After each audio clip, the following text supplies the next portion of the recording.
Bilang kita Bismillah, we are witnessing the downfall of the Empire Jokowi, Mulyono Empire kan, Mulyono Empire gitu kan. Oke, kan ini menarik nih yang tadi saya katakan. Di masa lalu itu kan dia menampilkan tentang sosok yang sederhana dan itu orang yakini semua kan. Tapi belakangan kita akhirnya tersadar, wah ini kita ditipu nih. Pertanyaan saya Mbak Oki, apakah yang dulu ditampilkan itu memang sebenarnya itu semua manipulasi atau apa? Manipulasi, kalau dalam bahasa saya jelas mitos Jokowi orang baik itu. Dia sengaja menciptakan itu. Caranya gimana nih Kak agar saya disebut orang sederhana? Pakai baju putih gitu kan. Ya udah pakai sepatu yang dibilang murah. Terbang dari Jakarta ke Solo naik pesawat ekonomi. Di foto. Nah, yang menyebarkan ini kan media, buzzer.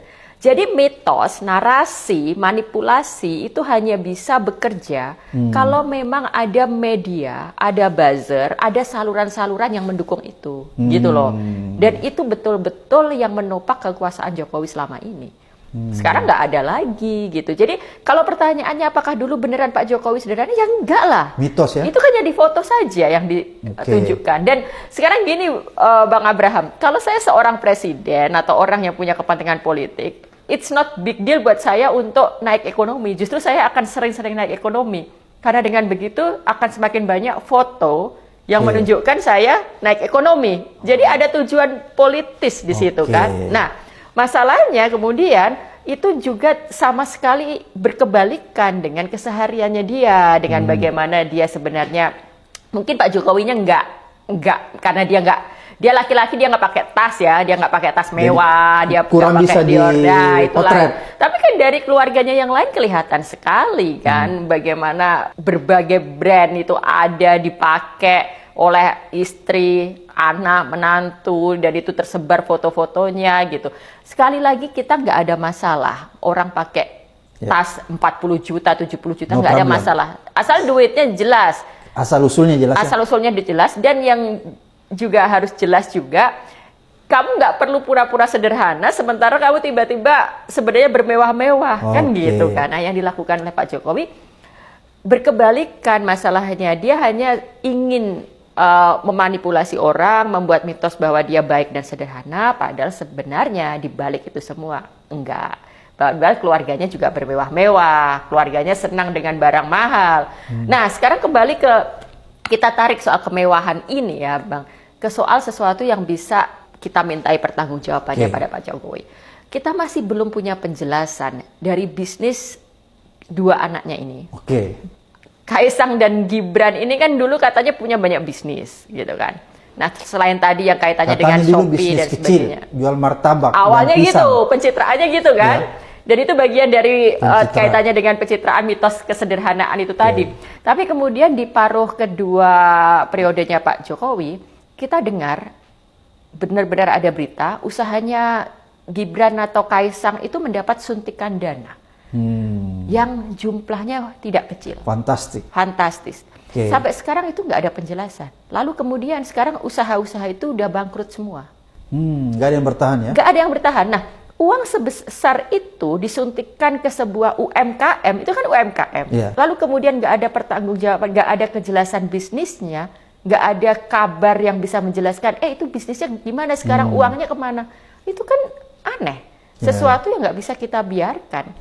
Dalam posisi keluarga seorang presiden, nggak ada yang personal kan. Itu semua urusan publik. Bisnisnya apa, dapat suntikan venture capital dari mana, lalu kaitannya kenapa, itu kan semuanya harus dijelaskan.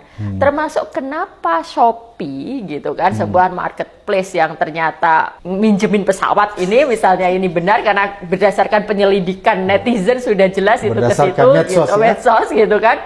Itu kenapa dia bukanya di Solo. Kenapa dia, jadi kemarin ternyata saya sangat ingat setahun lalu Gibran itu punya misi wali kota Solo itu membawa misi kebudayaan ke Paris. Ternyata sekarang terbongkar yang membiayai pun Shopee, gitu loh. Nah, ini kan sesuatu yang harus dijelaskan ke publik. Dia nggak bisa pura-pura ini lepas begitu saja, gitu. Jadi ini harus dijelaskan soal aliran dana dalam bentuk apapun, dalam bungkus apapun kepada keluarga Pak Jokowi itu harus dijelaskan. Belum lagi yang di Medan. Yang di Medan dan istrinya itu kan disebut punya tambang juga di nikel. Itu harus dijelaskan. Kalau memang dia bilang nggak punya atau bisa dibuktikan bahwa itu salah, kan buktikan aja. Tapi ternyata nggak kan sekarang. Berita itu sengaja untuk ya sudah nanti akan menguap sendiri gitu kan. Tapi kan netizen sekarang dengan adanya teknologi internet, kita bisa melacak gitu kan. Ada bukti terbaru memang Bobby dan istrinya itu pernah bertemu dengan si mantan gubernur itu ya. Gitu kan. Ini kan harus betul-betul dilacak. Jadi akhirnya bicara soal kemewahan keluarga Pak Jokowi itu bukan sekedar bicara rumpi-rumpi netizen julid yang wah dia ternyata hidupnya mewah dan sebagainya. Enggak, ini sesuatu yang memang harus dipertanggungjawabkan ke publik. Ini sesuatu yang melekat dengan jabatan presiden. Tadi ada joke, misalnya ada teman yang menulis memang semuanya tentang Kaisang dan Erina ini semuanya bukan urusan personal, kecuali kalau dia soal deodorannya merek apa itu urusan personal. Nah, saya bilang, loh, bahkan deodorannya itu merek apapun, kalau ternyata belinya dari duit negara atau dari gratifikasi, itu tetap bukan urusan personal. Itu jadi, urusan hukum. Urusan hukum. Nanti kita ternyata tahu-tahu deodorannya merek Dior gitu kan, harganya 15 juta satu kali beli deodoran dan itu pakai duit negara, kan tetap harus diusut. Atau itu hadiah dari orang atas satu agreement tertentu, tetap harus diusut gitu. Jadi saya pikir kita tahu setiap pejabat negara harus melaporkan LHKPN kan di awal dan di akhir. Pak Jokowi dan keluarganya juga seharusnya demikian. Nah, tapi jangan jadikan ini juga sekedar formalitas basa-basi. Ini saatnya untuk betul-betul melihat itu semua.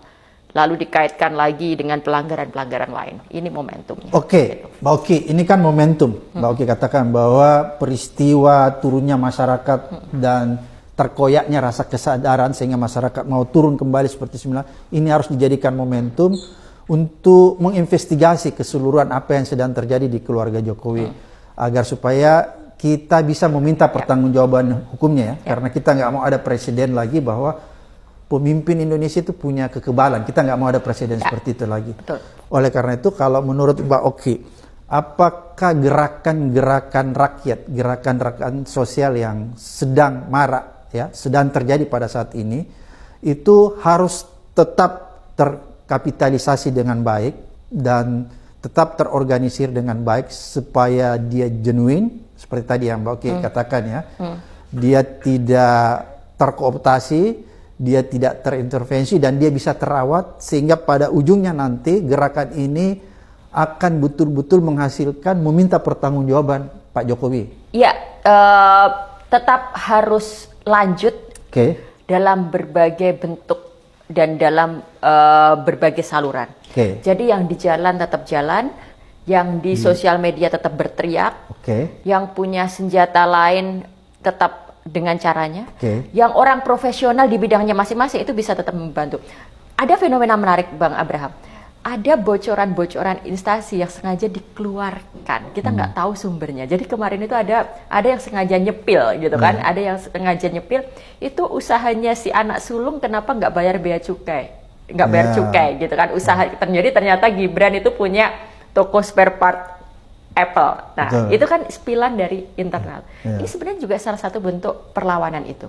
Nah, jadi segala bentuk perlawanan ini harus tetap dirawat, digaungkan, tetap organik tentu saja, tetap tidak diintervensi. Namun gini, kalau kita pelajari pola-pola gerakan yang berhasil, termasuk Bangladesh, ini kan ada juga ketakutan akan terjadi yang baru terjadi di Bangladesh akan terjadi di Indonesia. Bisa saja terjadi dan why not? Kalau sama-sama pemerintahannya korup, sama-sama pemerintahannya lalu, kenapa tidak?